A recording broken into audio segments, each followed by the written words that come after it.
Welcome back Mallus cafe. ഞാൻ ശ്രദ്ധ. നിങ്ങൾക്ക് ഏവർക്കും പുതിയൊരു റെസിപ്പിയിലേക്കും പുതിയൊരു എപ്പിസോഡിലേക്ക് സ്വാഗതം. ഞാൻ ഇന്ന് നിങ്ങൾക്ക് പരിചയപ്പെടുത്താൻ പോകുന്നത് ഒരു ചിക്കൻ ബിരിയാണിയുടെ റെസിപ്പിയാണ്. ഓൾറെഡി 5 ഒരു എഗ് ബിരിയാണി ചെയ്തിട്ടുണ്ടായിരുന്നു, അതുപോലെ തന്നെ ധന്യ ചെമ്മീൻ ബിരിയാണി ചെയ്തിട്ടുണ്ടായിരുന്നു. അപ്പോൾ ഞാൻ ഇന്ന് നിങ്ങൾക്ക് പരിചയപ്പെടുത്താൻ പോകുന്നത് ചിക്കൻ ബിരിയാണിയുടെ റെസിപ്പിയാണ്.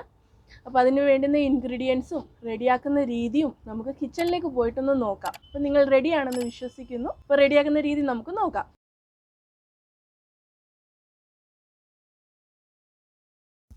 ചിക്കൻ ബിരിയാണി റെഡിയാക്കുന്ന രീതി എങ്ങനെയാണെന്ന് നോക്കാം. അതിനുവേണ്ടി ഞാൻ ഇവിടെ എടുത്തിരിക്കുന്നത് 1 കിലോ ചിക്കനാണ്. അതിലേക്ക് ഞാൻ കുറച്ച് മസാലയും കാര്യങ്ങളും ഒക്കെ ചേർത്ത് റെഡിയാക്കി വെച്ചിരിക്കുന്നതാണ്. അപ്പോൾ അതെന്തൊക്കെയാണെന്ന് ഞാൻ നിങ്ങൾക്ക് പരിചയപ്പെടുത്തി തരാം. ഇതിൽ കുറച്ച് മുളക് പൊടിയും അതുപോലെ തന്നെ കുരുമുളക് പൊടിയും മഞ്ഞൾപ്പൊടിയും ഗരം മസാലയും കുറച്ച് പുളിയില്ലാത്ത തൈരും ഉപ്പും അതിൻ്റെ കൂട്ടത്തിൽ ഇതുപോലൊരു പേസ്റ്റ് ഞാൻ റെഡിയാക്കിയിട്ടുണ്ട്. ഇതെന്ന് പറയുന്നത് നല്ല എരിവുള്ള പച്ചമുളകും ഇഞ്ചി വെളുത്തുള്ളി പുതിനയില മല്ലിയിലയും കൂടി നല്ലതുപോലെ അരച്ചെടുത്തൊരു പേസ്റ്റാണ്. ഇത് പ്രത്യേക ഒരു ഫ്ലേവർ നമ്മുടെ ബിരിയാണിക്ക് കിട്ടുന്നതായിരിക്കും. അപ്പോൾ ഇത്രയും ഇൻഗ്രീഡിയൻസ് ചേർത്തിട്ട് ഞാൻ റെഡിയാക്കി വെച്ചിരിക്കുന്ന ചിക്കനാണിത്. ചിക്കൻ ബിരിയാണിയിലേക്ക് ആവശ്യത്തിനുള്ള സവാളയാണ് ഞാനിവിടെ എടുത്തു വെച്ചിരിക്കുന്നത്. 1 കിലോ ചിക്കന് ഞാനിവിടെ എടുത്തിരിക്കുന്നത് 750 ഗ്രാമോളം സവാളയാണ്. അതിൽ നിന്നൊരു കുറച്ച് പോർഷൻ നമുക്ക് ബിരിയാണിയിലേക്ക് ഫ്രൈ ചെയ്തിടാൻ വേണ്ടി വേണം. അപ്പോൾ ചിക്കൻ ബിരിയാണിയിലേക്കുള്ള മസാല റെഡിയാക്കിയാലോ. അതിനുവേണ്ടി ഞാനിവിടെ ഒരു കടായി എടുത്തു വെച്ചിട്ടുണ്ട്. അതിനു മുമ്പേ എടുത്തു വെച്ചിരിക്കുന്ന കശുവണ്ടിയും അതുപോലെ തന്നെ മുന്തിരിയും നമുക്കൊന്ന് ഫ്രൈ ചെയ്തെടുക്കേണ്ടതായിട്ടുണ്ട്. അപ്പോൾ നമ്മുടെ കടായി ഇവിടെ നല്ലതുപോലെ ചൂടായിട്ടുണ്ട്. ഇതിലേക്ക് ഞാനൊരു 2 ടേബിൾ സ്പൂൺ അളവിൽ നെയ്യ് ചേർത്ത് കൊടുക്കുകയാണ്. നെയ്യ് ഒന്ന് നല്ലതുപോലെ ചൂടായതിന് ശേഷം നമുക്ക് എടുത്തു വെച്ചിരിക്കുന്ന കശുവണ്ടി ഇതിലേക്ക് ചേർത്ത് കൊടുക്കാം. അപ്പോൾ നെയ്യ് ഇവിടെ നല്ലതുപോലെ ചൂടായിട്ടുണ്ട്. ഇതിലേക്ക് ഞാൻ എടുത്തു വെച്ചിരിക്കുന്ന 50 ഗ്രാമോളം കശുവണ്ടിയാണ് എടുത്തിരിക്കുന്നത്. അത് ഇതിലേക്കിട്ട് നമുക്കൊന്ന് ഫ്രൈ ചെയ്തെടുക്കാം. അപ്പോൾ ഇതൊരു ലൈറ്റ് ബ്രൗൺ നിറം ആയിട്ടുണ്ട്. ഞാനിതൊരു ബൗളിലേക്ക് മാറ്റുകയാണ്. അതിനുശേഷം ഞാൻ ബാക്കിയുള്ള നെയ്യിൽ എടുത്തു വെച്ചിരിക്കുന്ന 50 ഗ്രാമോളം കിസ്മിസ് അതും കൂടി ഇട്ടതിന് ശേഷം അതും ഒന്ന് ഫ്രൈ ചെയ്തെടുക്കാം. അപ്പോൾ പ്രത്യേകം ശ്രദ്ധിക്കുക, നമ്മൾ കശുവണ്ടിയും മുന്തിരിയൊക്കെ ഫ്രൈ ചെയ്യുന്ന ടൈമിൽ ഒരു മീഡിയം ഫ്ലെയിമിൽ ഇട്ടതിന് ശേഷം വേണം അതൊന്ന് ഫ്രൈ ചെയ്തെടുക്കാൻ. അപ്പോൾ അത് പ്രത്യേകം ശ്രദ്ധിക്കണം, അല്ലെങ്കിൽ വേഗം അത് കരിഞ്ഞു പോകാൻ സാധ്യതയുണ്ട്. അപ്പോൾ അത് ഞാനിവിടെ ഒരു ബൗളിലേക്ക് മാറ്റിയിരിക്കുകയാണ്. ബാക്കിയുള്ള ഈ നെയ്യിലേക്ക് ഞാനൊരു 2 ടേബിൾ സ്പൂൺ അളവിൽ സൺഫ്ലവർ ഓയിൽ കൂടി ചേർത്ത് കൊടുക്കണം. അപ്പോൾ ഈ എണ്ണയും ഈ നെയ്യും ഒക്കെ ഒന്ന് നല്ലതുപോലെ ഒന്ന് ചൂടാകും വരെ നമുക്കൊന്ന് വെയിറ്റ് ചെയ്യാം. അതിനുശേഷം നമുക്ക് ഉള്ളി ഫ്രൈ ചെയ്തെടുക്കേണ്ടതാണ്. ഒന്ന് വെയിറ്റ് ചെയ്യാം. എണ്ണയും നെയ്യും ഒക്കെ ഇവിടെ നല്ലതുപോലെ ചൂടായിട്ടുണ്ട്. അപ്പോൾ ഇതിലേക്ക് നമുക്ക് കുറച്ച് സവാള ഒന്ന് ഫ്രൈ ചെയ്തെടുക്കേണ്ടതായിട്ടുണ്ട്, ബിരിയാണിയിലേക്ക് ആവശ്യത്തിനുള്ളത്. അപ്പോൾ അത് ഇതിലേക്ക് ഇട്ട് കൊടുക്കുകയാണ്. അപ്പോൾ ഇതിന് നല്ലതുപോലെ ഒരു ബ്രൗൺ നിറം ആകും വരെ ഫ്രൈ ചെയ്തെടുക്കണം. അതെന്ന് പറയുന്നത് നമ്മൾ ബിരിയാണിയുടെ മുകളിൽ ഇങ്ങനെ അലങ്കരിക്കാനുള്ള ഉള്ളിയാണ് നമ്മൾ ഈ ഫ്രൈ ചെയ്തെടുക്കുന്നത്. അപ്പോൾ ഇതൊന്ന് വേഗം ഫ്രൈ ചെയ്തെടുക്കാൻ വേണ്ടി നമുക്കിതിലേക്കൊരു 1/4 ടീസ്പൂൺ അളവിൽ ഉപ്പും കൂടി ചേർത്തതിന് ശേഷം നമുക്കിതൊന്ന് ഫ്രൈ ചെയ്തെടുക്കാം. അപ്പോൾ നമ്മൾ ഫ്രൈ ആക്കാൻ വെച്ചിരുന്ന ഉള്ളിയൊക്കെ ഇവിടെ നല്ലതുപോലെ ഒരു ഡാർക്ക് ബ്രൗൺ ഷെയ്ഡിലായിട്ടുണ്ട്, നിങ്ങൾക്ക് കാണാവുന്നതാണ്. അപ്പോൾ പ്രത്യേകം ശ്രദ്ധിക്കുക, ബിരിയാണിക്കൊക്കെ മസാല റെഡിയാക്കുമ്പോൾ നല്ല കട്ടിയുള്ളൊരു കടായിലോ അതുപോലെ നല്ലതുപോലെ കട്ടിയുള്ളൊരു നോൺ സ്റ്റിക്ക് പാത്രത്തിലോ നമ്മൾ മസാല റെഡിയാക്കാൻ പ്രത്യേകം ശ്രദ്ധിക്കുക. അപ്പോൾ അങ്ങനെ ആണെങ്കിൽ നമ്മൾ ഇതുപോലെ മസാലയൊക്കെ റെഡിയാക്കുമ്പോൾ അത് വേഗം കരിഞ്ഞു പോവില്ല.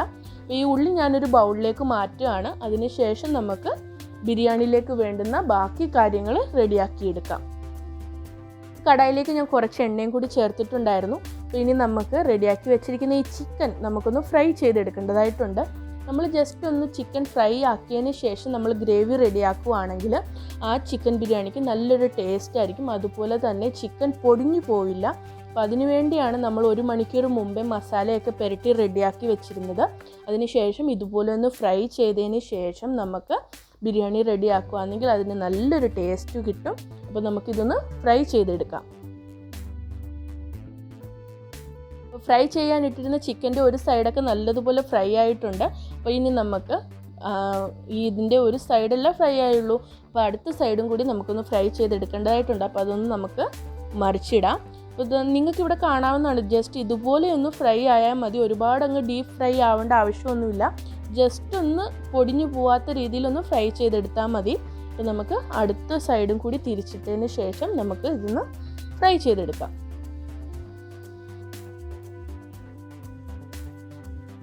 ചിക്കനൊക്കെ നല്ലതുപോലെ 2 സൈഡും നല്ലതുപോലെ ഒന്ന് ഫ്രൈ ആയി വന്നിട്ടുണ്ട്, നിങ്ങൾക്കിവിടെ കാണാവുന്നതാണ്. അപ്പോൾ ഇതിന് ഞാനൊരു ബൗളിലേക്ക് മാറ്റുകയാണ്. അതിനുശേഷം ബാക്കിയുള്ള എണ്ണയിൽ നമുക്കിതുപോലെ ബാക്കിയിരിക്കുന്ന ചിക്കനും കൂടി നമുക്ക് ഫ്രൈ ചെയ്തെടുക്കാം.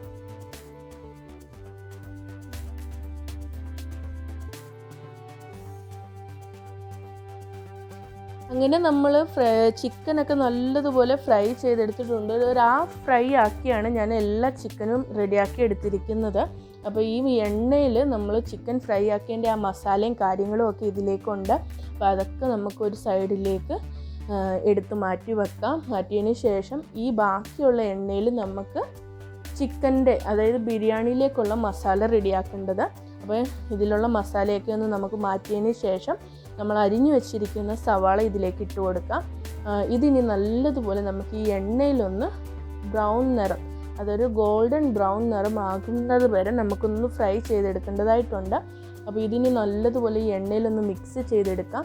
അപ്പോൾ ഉള്ളി നമുക്കൊന്ന് വേഗം വാടി കിട്ടാൻ വേണ്ടി നമ്മൾ സാധാരണ ഉപ്പ് ചേർക്കാറുണ്ടായിരുന്നു.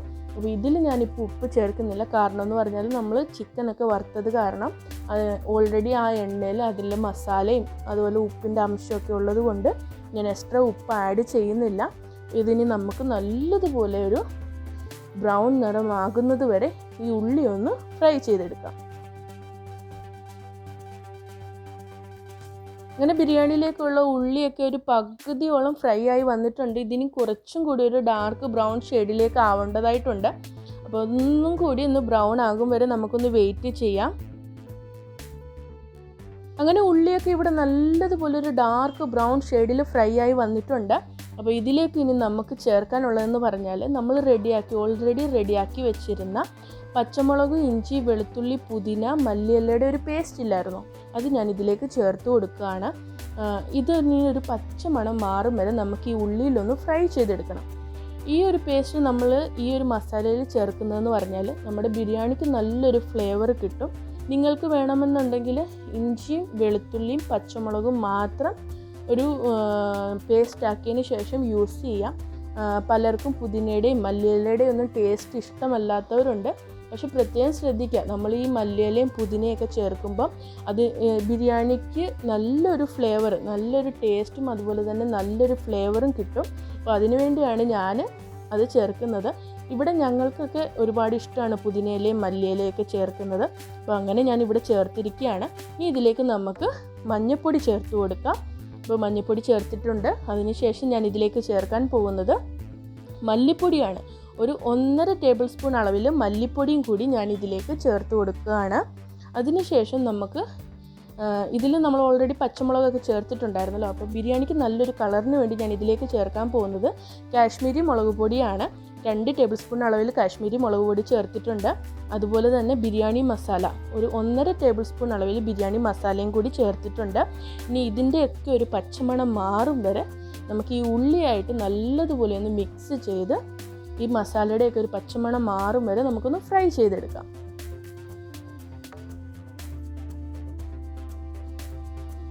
ഇങ്ങനെ നമ്മൾ ചേർത്ത മസാലയുടെ പച്ചമണമൊക്കെ നല്ലതുപോലെ മാറിയിട്ടുണ്ട്. ഇതിലേക്ക് ഞാൻ ഒരു 3 വലിയ തക്കാളിക്ക് നമ്മൾ നല്ലതുപോലെ ഒന്ന് ക്രഷ് ചെയ്തതിന് ശേഷം അതും കൂടി ഞാൻ ഇതിലേക്ക് ഇട്ട് കൊടുക്കുകയാണ്. ഇതിനി നമുക്ക് നല്ലതുപോലെ ഒന്ന് ഈ മസാലയും ഈ ഉള്ളിയായിട്ടൊക്കെ ഒന്ന് നല്ലതുപോലെ മിക്സ് ചെയ്തിട്ട് ഇതൊന്ന് ഉടച്ചെടുക്കാം. അതായത് ഇതുപോലെ തന്നെ ഒരു ലോ ഫ്ലെയിമിലാക്കിയതിന് ശേഷം നമുക്കിതൊന്ന് നല്ലതുപോലെ ഒന്ന് മിക്സ് ചെയ്ത് റെഡിയാക്കിയെടുക്കാം.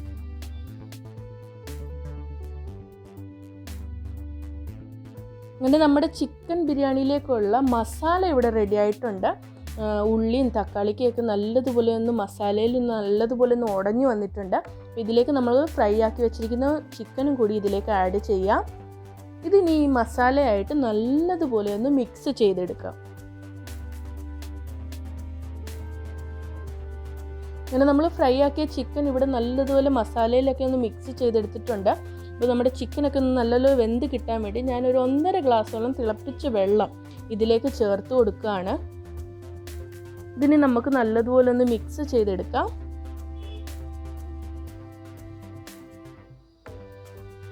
നമ്മുടെ ചിക്കൻ്റെ പീസൊക്കെ ഒന്ന് നല്ലതുപോലെ വെന്ത് കിട്ടാൻ വേണ്ടിയാണ് നമ്മളൊരു 1.5 ഗ്ലാസ്, ഒരുപാട് വെള്ളം ചേർക്കരുത്, 1 ഗ്ലാസ് അല്ലെങ്കിൽ 1.5 ഗ്ലാസ്, അതിൽ കൂടുതൽ വെള്ളം ഇതിൽ ചേർക്കരുത്.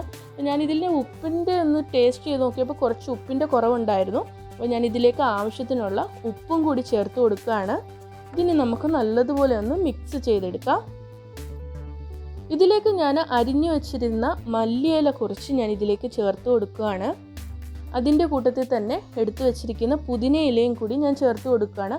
നിങ്ങൾക്ക് ഇഷ്ടമാണെങ്കിൽ മാത്രം ഈ ഒരു ടൈമിൽ ആഡ് ചെയ്യുക. അതുപോലെ തന്നെ കുറച്ച് വറുത്ത ഉള്ളിയും കൂടി ഞാൻ ഇതിലേക്ക് ഇട്ട് കൊടുക്കുകയാണ്. ഇതിന് നമുക്ക് ഒരു 15-20 മിനിറ്റോളം നമുക്കൊന്ന് അടച്ചു വെച്ച് വേവിച്ചെടുക്കാം. 15 മിനിറ്റ് കഴിഞ്ഞിരിക്കുകയാണ്. നമ്മുടെ ചിക്കനൊക്കെ ഇവിടെ നല്ലതുപോലെ വെന്ത് വന്നിട്ടുണ്ട്, നിങ്ങൾക്ക് കാണാവുന്നതാണ്. പറഞ്ഞറിയിക്കാൻ പറ്റാത്തൊരു ഫ്ലേവറാണ് ഇപ്പോൾ എൻ്റെ കിച്ചണിലുള്ളത്. ആ പുതിനയിലയുടെയും മല്ലിയിലയുടെയും ചിക്കൻ മസാലയുടെയും അതുപോലെ ഫ്രൈ ആയതിൻ്റെയൊക്കെ ഒരു മണം. അപ്പോൾ കുറച്ചൊരു വെള്ളത്തിൻ്റെ അംശം, ഒരു പൊടിക്കൊരു വെള്ളത്തിൻ്റെ അംശം കൂടുതലുണ്ട്. അപ്പം ഞാൻ ഗ്യാസ് ഒന്ന് ഹൈ ഫ്ലെയിമിലേക്ക് മാറ്റുകയാണ്, ആ വെള്ളം ഒന്ന് വറ്റിച്ചെടുക്കാൻ വേണ്ടി. അപ്പോൾ നിങ്ങൾ പ്രത്യേകം ശ്രദ്ധിക്കുക, ബിരിയാണിയിൽ നമുക്ക് ഇതുപോലൊരു ഫ്ലേവർ കിട്ടണമെങ്കിൽ ഇഞ്ചി, വെളുത്തുള്ളി, പച്ചമുളക്, അതുപോലെ തന്നെ പുതിനയില, മല്ലിയിലയുടെ ഈ ഒരു പേസ്റ്റ്, ഈ 5 കാര്യങ്ങൾ ചേർത്തിട്ടുള്ള ഒരു പേസ്റ്റ് ചേർക്കുകയാണെങ്കിൽ നല്ലൊരു ഫ്ലേവർ ആയിരിക്കും നമ്മുടെ ബിരിയാണിക്ക് കിട്ടുന്നത്. അതിപ്പോൾ ചിക്കൻ ബിരിയാണിക്ക് എന്നല്ല, നമ്മൾ മട്ടൺ റെഡിയാക്കിയാലും അതുപോലെ തന്നെ ബീഫ് റെഡിയാക്കിയാലും ഈ ഒരു പേസ്റ്റ് ചേർക്കുകയാണെങ്കിൽ നമ്മുടെ ബിരിയാണിക്ക് നല്ലൊരു ഫ്ലേവർ കിട്ടും. അപ്പോൾ നമുക്ക് ഈ വെള്ളം ഒന്ന് വറ്റിയതിന് ശേഷം നമുക്ക് ചിക്കൻ ബിരിയാണി ലെയറാക്കാം. ചിക്കൻ ബിരിയാണിയിലേക്കുള്ള റൈസ് ഞാൻ ഓൾറെഡി റെഡിയാക്കി വെച്ചിരിക്കുകയാണ്. ഞാനിവിടെ 1 കിലോ ചിക്കൻ എടുത്തിരിക്കുന്നത് 700 ഗ്രാമോളം റൈസാണ്. ചെറിയ റൈസാണ് ഞാനിവിടെ കുക്ക് ചെയ്തെടുത്തിരിക്കുന്നത്. ഓൾറെഡി 5 എഗ് ബിരിയാണി ചെയ്ത ടൈമിൽ 2 ടൈപ്പിൽ റൈസ് റെഡിയാക്കുന്ന രീതി പറഞ്ഞിട്ടുണ്ടായിരുന്നു. അപ്പോൾ അതിൻ്റെ റെസിപ്പി ഞാൻ താഴെ ഡിസ്ക്രിപ്ഷൻ ബോർഡിൽ കൊടുക്കുന്നുണ്ട്, അപ്പോൾ നിങ്ങളത് പ്രത്യേകം ശ്രദ്ധിക്കുക. നമുക്കിനിയും ചിക്കൻ ബിരിയാണി ഒന്ന് ലെയർ ആക്കണം. അതിനുവേണ്ടി ഞാൻ ഇതുപോലെ വലിയ റൈസ് വെച്ചിരുന്ന ആ പാത്രത്തിൽ തന്നെ ഞാൻ കുറച്ച് നെയ്യ് ഒഴിക്കുകയാണ്. ഒരു 1.5 ടേബിൾ സ്പൂൺ നെയ്യ് ഞാൻ ഇതിലേക്ക് ചേർത്ത് കൊടുക്കുകയാണ്. ഇതിന് നമുക്ക് ഇതിൽ നല്ലതുപോലെ ഒന്ന് സ്പ്രെഡ് ചെയ്തെടുക്കാം. അപ്പോൾ ഞാൻ റൈസ് കുക്ക് ചെയ്ത അതേ പാത്രത്തിൽ തന്നെയാണ് ഞാൻ ലെയർ ചെയ്യാൻ പോകുന്നത്. അപ്പോൾ ഞാനിവിടെ നല്ലതുപോലെ നെയ്യ് ഒന്ന് സ്പ്രെഡ് ചെയ്തെടുത്തിട്ടുണ്ട്. ഇതിലേക്ക് നമുക്ക് റെഡിയാക്കി വെച്ചിരിക്കുന്ന ചിക്കൻ്റെ ഗ്രേവി, അതായത് ചിക്കൻ പീസും നമ്മൾ ആ മസാല റെഡിയാക്കിയില്ലേ, അത് ഇതിലേക്ക് ചേർത്ത് കൊടുക്കാം.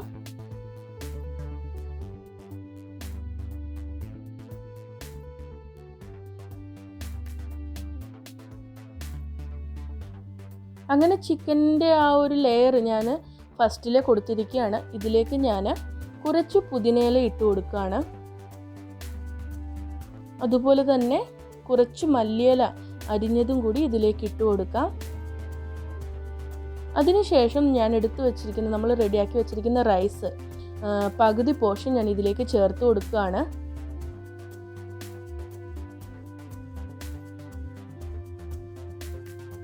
ഇതിലേക്ക് നമുക്ക് കുറച്ച് ഫ്രൈ ചെയ്ത് വെച്ചിരിക്കുന്ന ഉള്ളിയും കൂടി ഇതിലേക്ക് ഇട്ട് കൊടുക്കാം.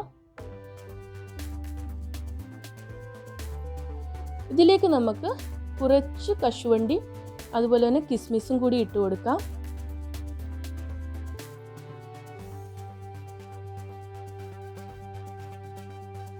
ഒരു ഇത്തിരി ഗരം മസാല, അതായത് നമ്മുടെ ബിരിയാണി മസാലയും കൂടി ഇതിലേക്ക് ഞാൻ ഇട്ട് കൊടുക്കുകയാണ്.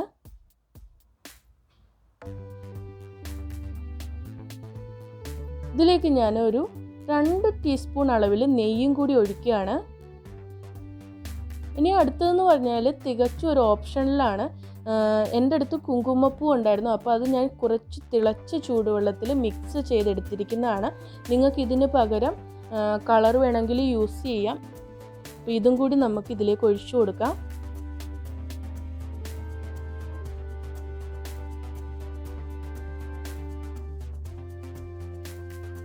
ഇനി അടുത്തത് നമുക്ക് ചിക്കൻ്റെ അടുത്ത ഒരു ലെയറും കൂടി ഇതിലേക്ക് ആഡ് ചെയ്ത് റെഡിയാക്കി എടുത്തിട്ടുണ്ട്. അതുപോലെ തന്നെ പുതിനയിലയും മല്ലിയിലയും ഒക്കെ നമുക്കിതിലേക്ക് ഇട്ട് കൊടുക്കാം. അടുത്ത ലെയറായ റൈസും കൂടി ഞാൻ ഇതിലേക്ക് ഇട്ട് കൊടുക്കുകയാണ്.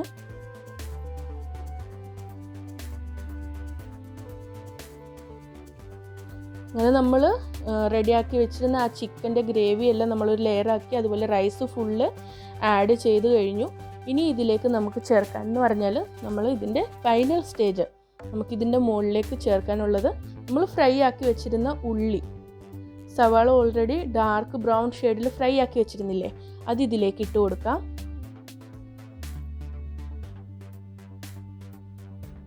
അതുപോലെ തന്നെ എടുത്തു വെച്ചിരുന്ന കശുവണ്ടി, മുന്തിരിയും കൂടി ഇതിലേക്ക് ഇട്ട് കൊടുക്കാം.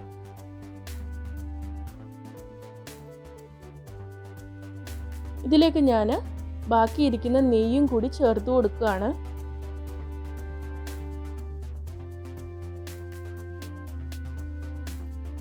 ഇതിലേക്ക് ഇനി കുറച്ചൊരു 2 പിഞ്ച് അളവിൽ ഗരം മസാല, നമ്മുടെ ബിരിയാണി മസാലയും കൂടി ഇതിലേക്ക് ചേർത്ത് കൊടുത്തിരിക്കുകയാണ്. ബാക്കിയിരിക്കുന്ന കുങ്കുമപ്പൂവിൻ്റെ ആ ഒരു മിശ്രിതം കൂടി ഞാൻ ഇതിലേക്ക് ഒഴിച്ചു കൊടുത്തിരിക്കുകയാണ്.